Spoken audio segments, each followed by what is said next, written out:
Jim Morrison was born James Douglas Morrison on December 8, 1943, in Melbourne, Florida.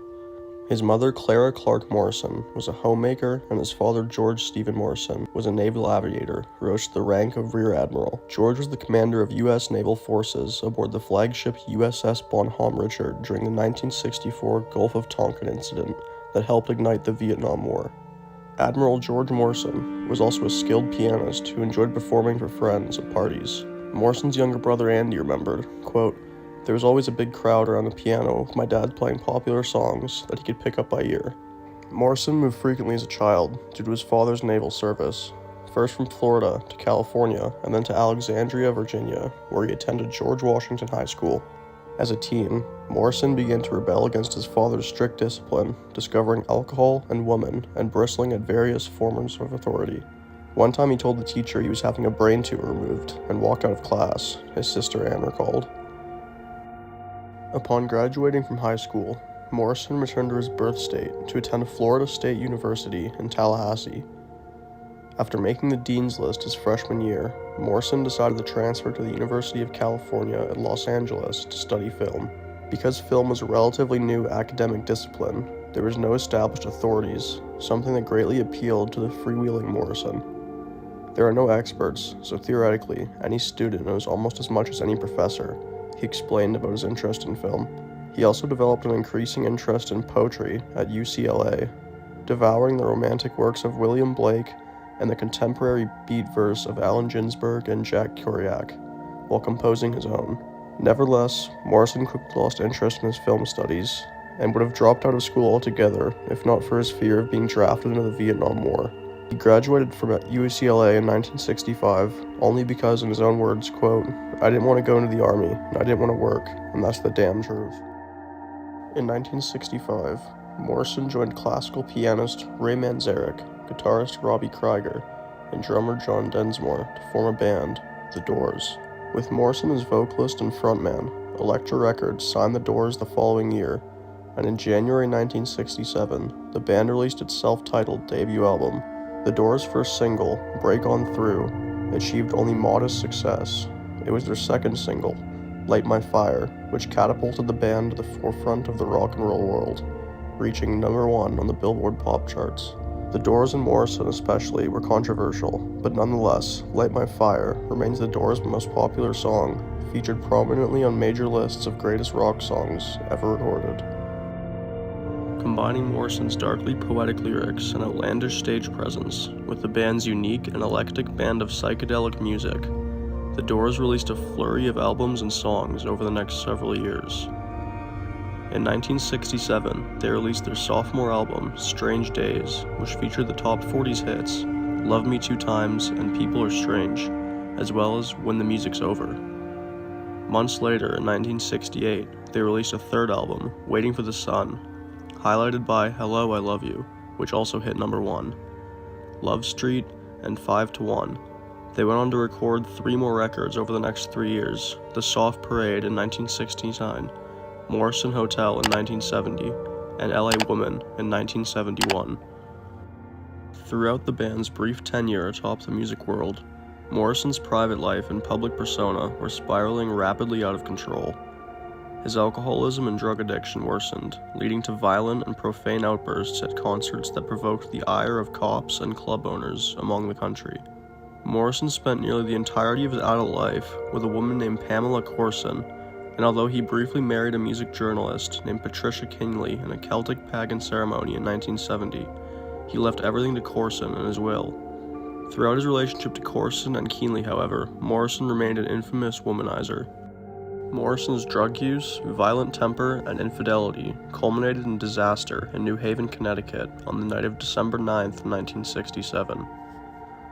Morrison was high, drunk, and carrying on with a young woman backstage before a show when he was confronted by a police officer and sprayed with mace.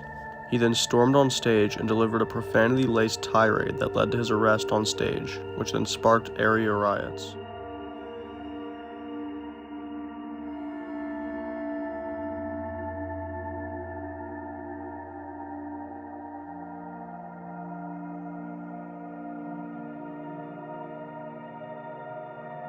Morrison was later arrested in 1970 for allegedly exposing himself at a Florida concert, though the charges were dropped.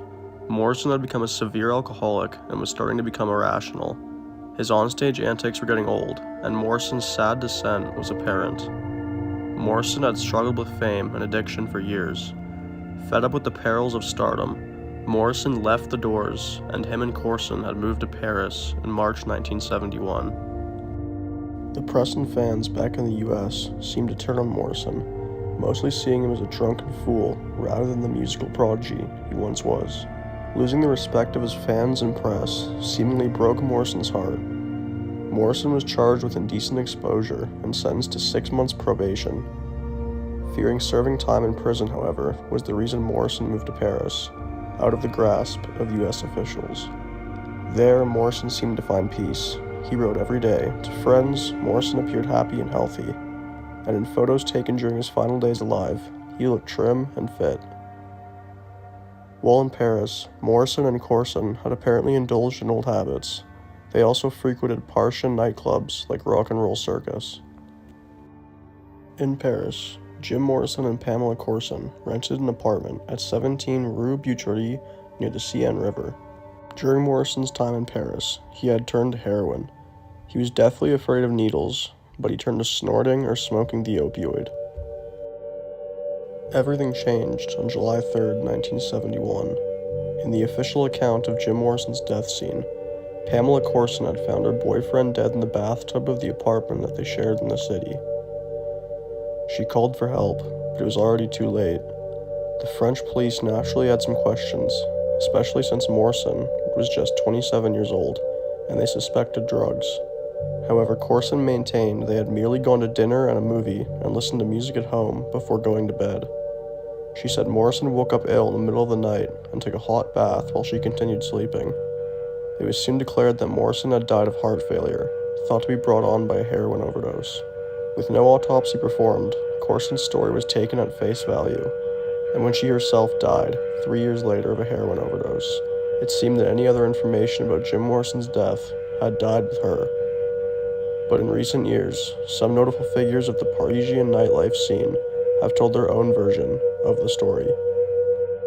In 2007, a former New York Times journalist named Sam Burnett, who had once managed the Rock Circus Club in Paris, came forward with an alarming story.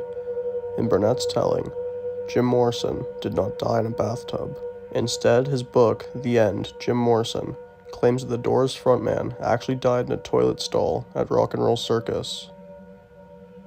While in Paris, Morris had certainly spent countless nights at the venue, often alongside Corson. But on July 3, 1971, Burnett allegedly saw him meeting up with 2 drug dealers before he headed to the bathroom around 2 a.m. When Morrison failed to re-emerge, Burnett had a bouncer kick the door down, only to find him unconscious. Burnett alerted the doctor, a regular at the bar, who confirmed Morrison was dead. The flamboyant singer of the Doors, the beautiful California boy, had become an inert lump crumpled in the toilet of a nightclub, wrote Burnett. When we found him dead, he had a little foam on his nose and some blood too, and the doctor said that must be an overdose of heroin. Burnett maintains that the 2 drug dealers at the scene insisted that Morrison had just fainted. While Burnett wanted to call an ambulance, he was soon warned by his boss to stay silent. Ultimately, he believes that the drug dealers carried Morrison's body outside and drove him home, dumping him in the tub as Corson slept. The most widely accepted account of Jim Morrison's death is that he and Corson spent the night doing heroin and listening to music together. They snorted the drug because Morrison was reportedly afraid of needles.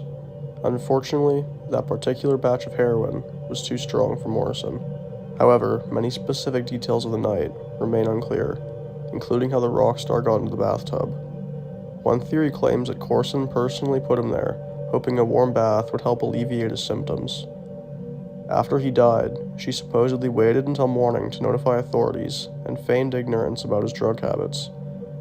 In the years since then, some conspiracy theorists have even gone as far as accuse Corson of intentionally playing a role in Morrison's death. But according to singer Marlene Faithfull, it was her ex-boyfriend, Jean Debriotu, who supplied Morrison with the heroin that killed him. As no autopsy was ever performed, and many details about the fateful night remain murky, countless conspiracy theorists have emerged throughout the decades. Some have even suggested that Morrison faked his own death, moving to New York City to recite poetry, or escaping to Oregon to open the Jim Morrison Sanctuary Ranch under the name of Bill Lawyer. But regardless of the specifics of Jim Morrison's death, there's little doubt that his music lives on. Love for the Doors and Morrison's insightful lyrics have long endured after his untimely demise, and there's no question that his contributions to the rock world will never be forgotten. The death of another rock musician was disclosed today. Jim Morrison, 27 years old, lead singer of The Doors. His manager said Morrison died 6 days ago in Paris, either of a heart attack or pneumonia, but the death was kept secret to avoid a sensation. He was buried in Paris in the same cemetery where Balzac and other French immortals lie. Jim Morrison, the lead singer for The Doors, a rock music group, is dead. He was 27. His personal manager said he died in Paris, probably of heart failure, last Saturday.